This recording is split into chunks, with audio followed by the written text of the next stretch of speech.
sometimes in the desert, just own the fact that there's going to be hard sunlight because you're in a desert. Why soften it? Let it render hard onto the actors' faces. What I have learned the hard way is don't let nature offend you, because she will often give you something back in spades that is much better than you ever anticipated it could be.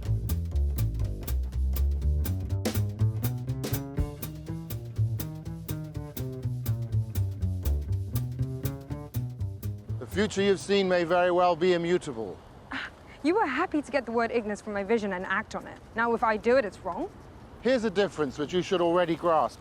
My plan makes small changes in the present to adjust large events in the future. This illustrates these lenses and how beautiful they really are.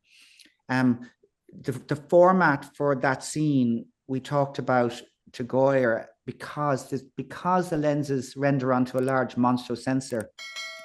They actually render as to 1:2.72, which is much wider than the 240 that you've got in the rest of the series.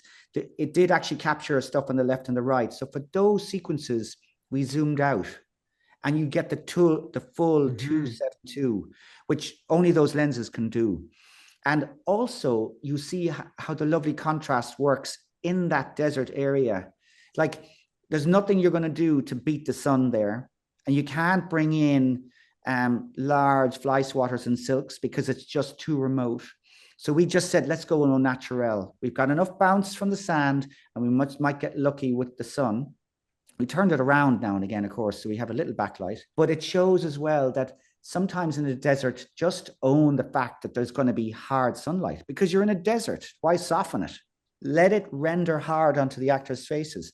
It's certainly like Jared was like, you notice he's squinting a little bit because the volume of light was just enormous. I think we shot it in the Canaries and the south of Lanzarote. There's an area there where they shot a lot of solo. And that's the sequence, those dunes where we shot them. Salvo solved your first crisis. She had help. Every historical condition was on her side, and if it hadn't been her, it would have been someone else. Conditions? You didn't put any psychohistorians on Terminus. And if it wasn't for her abilities... I intended one psychohistorian to be on Terminus! The good thing is, being from Ireland, no 2 days are the same. No 2 hours, no 2 minutes. And so when I was learning and trying to figure out the whole idea of this bizarre concept of lighting continuity, and how to wrestle with that, you kind of learn at a young age how fearsome nature can be, and then as on the basis of that, you just learn how to deal with it. Like I shot a job called Vikings, and it was mostly shot up in the hills of Wicklow, which one day would be splitting the stone sun, and the next moment it would be lashing hailstones, and the crew and the cast and all the technical people knew how to deal with it. You just have experience to deal with it. It just hardens you to what will change. And in a show like this, you kind of bring a bit of that experience with you.